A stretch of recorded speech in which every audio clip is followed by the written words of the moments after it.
Okay, hi, Merrick. How are you? I'm doing great. Thank you for coming on the show. I appreciate it. I've been looking forward to it. I suppose right off the bat, we got to talk about the background because it's so incredibly overwhelming.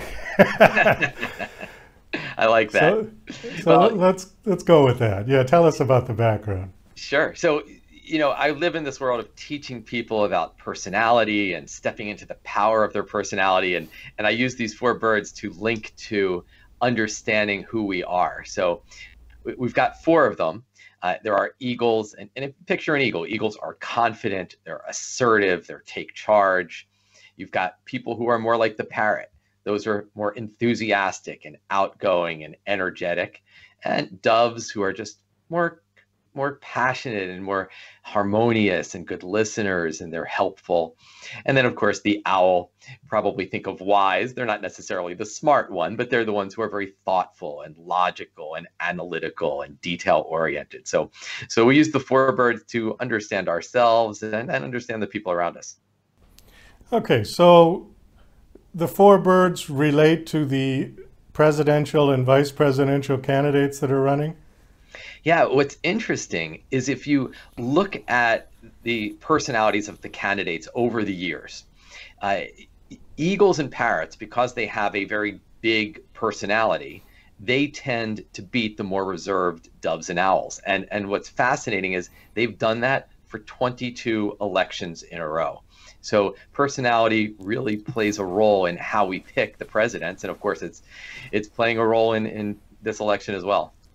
Do you think, I know that people have said that Kennedy was really the first president to master the art of television media because of his time. Do you think before Kennedy it was more about the issues, or was it still personality even back in those days before Yeah, I mean, TV? yeah, clearly Kennedy he's the parrot, and just like someone like Reagan and Bill Clinton, they just exuded charisma, and that's what parrots do. And he was that first person in the television age to really just be electric. But if you go back from 1932 on, personality has played a major role. FDR's big booming voice over radio could reach 60 million people at a time, Right. and it's just fascinating because prior to that, owls and doves won all the time. They regularly won presidential elections. The first five presidents were owls. The six presidents leading up to the Civil War were all doves because we learned about their policies and their platform in the written media. And owls sound very thoughtful and doves sound very caring. But once we started hearing them on radio and then, of course, seeing them in TV, it was those bigger personalities that won, and they win all the time. True. And even before radio and TV, I mean, Theodore Roosevelt was enormously charismatic, or charismatic, I think is the word.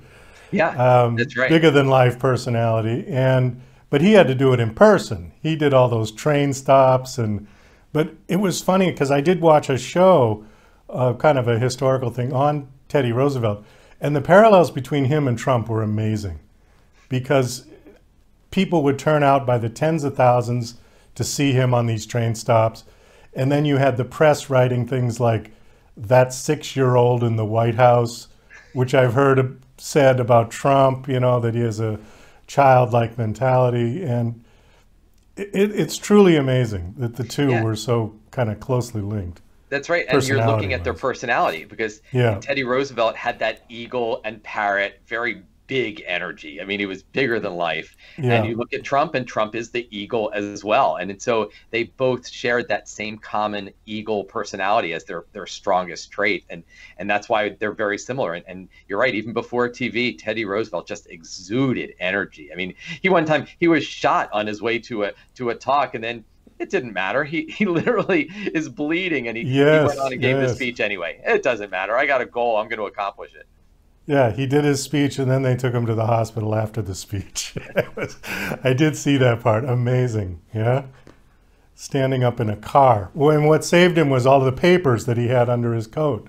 Yeah, it Right? was It so sort of his stopped the speech was so bullet. thick. Yeah, Yeah. it didn't go through the or barely went through the talk because it was such a long speech that he was giving that it saved his life.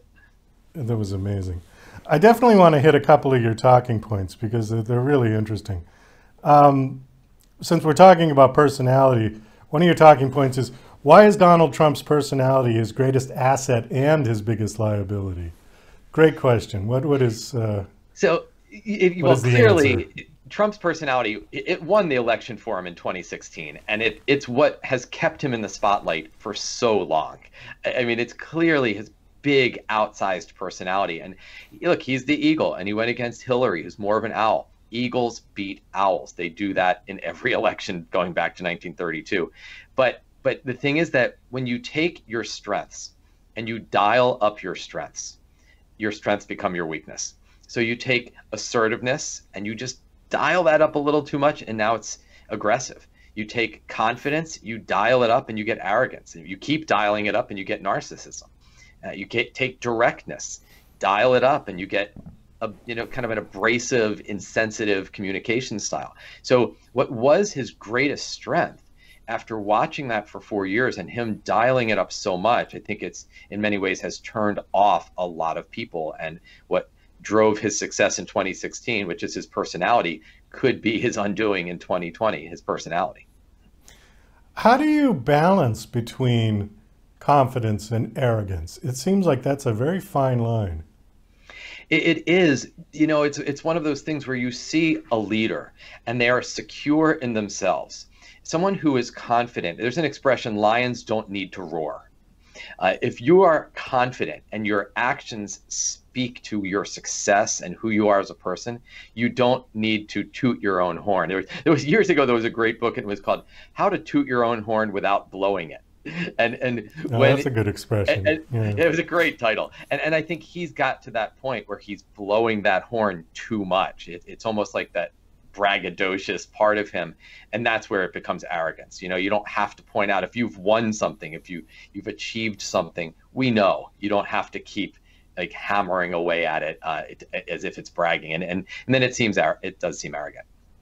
Well, it's true. Although, to be fair to all presidential candidates, not just Trump, part of the campaign process is to tout your achievements, correct?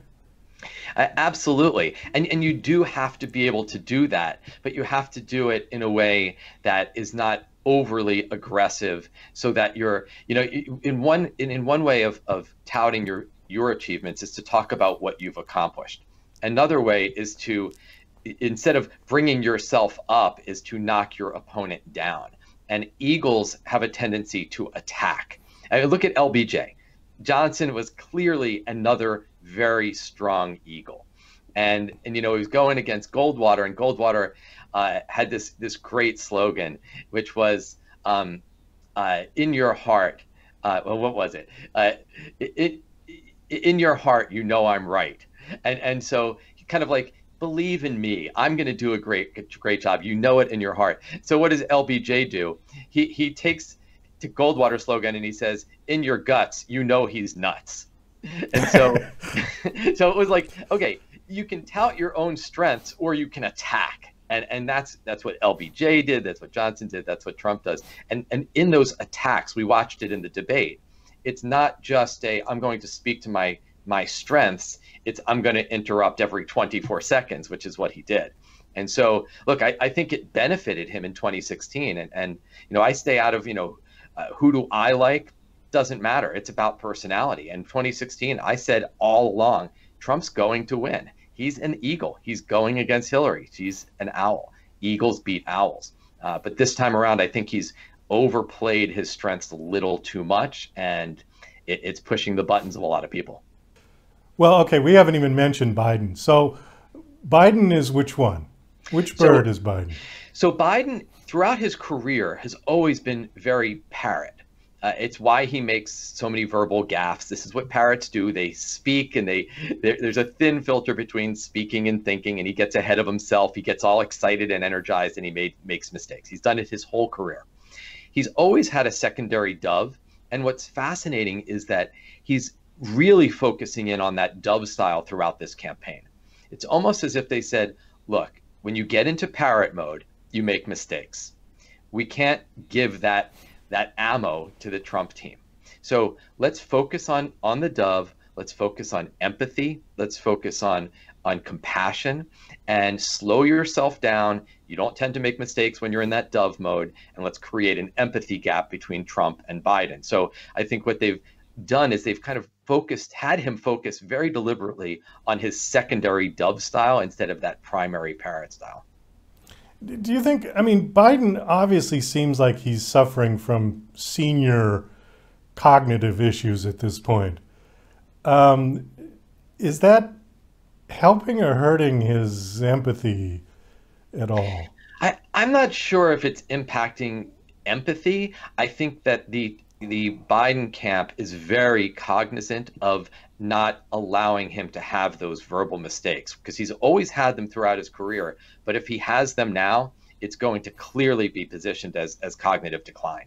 And so I think they're very leery of letting him get too off script, too animated, because they don't want to give that example of, oh, look, there he goes again, to the Trump team. So I think he speaks much better when he's just talking one-on-one. That's why I think he did well in the town hall, because it allowed him to just have those one-on-one conversations with somebody asking him a question instead of having to debate and deal with interruptions. That's not good for him. It just didn't make him look great. I'm not sure if the cognitive decline relates to the empathy, though. Do you think that he is having cognitive decline, or do you think that's just his personality? Because you've stated already that he's been like that for his whole career. No, I think he's made verbal gaffes his whole career. I definitely think that is something that's been a part of him. But look, let's face it, he's slurring words in a way that he hasn't done before. And so it's, he is getting older. He's the oldest person who's ever run for president. And right. I think that they are very concerned about allowing it or giving that ammo to the Trump team. So it's a challenge for them because they're really trying to manage it. And I think the way they're managing it is through his personality style. Okay, well, we haven't hit on Pence and Kamala yet. So I'm going to guess that Pence is the dove. A dove Am I correct on that one? He has both of those are very strong for him. Okay, so which one? I have no idea which one's Kamala Harris. So we'll stay on Pence for a second, then we'll shift over to Kamala. Right. So Pence, it's interesting because I think Trump picked him because he is the balance to his personality, and very often that's exactly what presidents do. You look at somebody like a Bill Clinton as a parrot, takes an owl in Al Gore. Somebody like a George, or Reagan, who's the parrot, takes George H.W. Bush as an owl. And so I think what Trump as the eagle, who's that big energy, he needed somebody who is more measured, which is that owl and dove combination of Mike Pence. He's more calm. He just sounds very rational and soft-spoken and connecting. And so I think he was picked by Trump to give that balance of his style. And I think Biden did the same thing with Kamala Harris as well. Biden doesn't really have a lot of eagle, and I think she does. I think she's the eagle and the parrot style. It's very much a prosecutor style. Most attorneys are kind of that owl or owl eagle, but not the prosecutors. They're the ones who want to get in front of that courtroom and with drama and energy, persuade the jury. And that's what she has. She has that eagle parrot combo. And I think he very consciously was adding in the eagle to the ticket so she could be that, as they always talk about the vice presidential candidates, as they need to be that attack dog and say things that the presidential candidate doesn't want to say. Well, Biden as that parrot dove is not very aggressive. And I think he brought her on the team so she could be the eagle on the ticket. Okay. There's another interesting one that we mentioned, Kennedy. When he picked Johnson, now I understand the strategy because he needed the South in that regard. But in terms of personalities, yeah, that wasn't a good balance. I mean, it wasn't a good balance, Kennedy, right? Yeah, Kennedy was very parrot-like in public, but very eagle-like behind the scenes. People who knew him talked about him really being an eagle. And then, of course, to pick Johnson as another eagle, they didn't really gel together. That was not the ticket where you saw like Obama and Biden being best friends. They weren't like that. That was not, they didn't have that connection at all. I've heard another analogy used with the racehorse and the donkey. And it says you can always, the racehorse and the donkey will always be friends. Two donkeys can always get along. But if you put two racehorses in the same stall, they'll kick the crap out of each other. That's exactly right. That's the problem of having two eagles. You rarely will see two eagles as a, I don't even know if I have any examples of a president and vice president both being eagles. It's just not done. In fact, Kennedy would have really been served if he had an owl as a VP. Look, during the whole Cuban Missile Crisis, the Bay of Pigs, you had Eisenhower as an owl who really laid a foundation for the presidential cabinet, for the structure, for decision making. And then here comes Kennedy. He's like, we don't need all that. Trashed that whole model. And because of that, really ran into problems when it hit the Cuban Missile Crisis.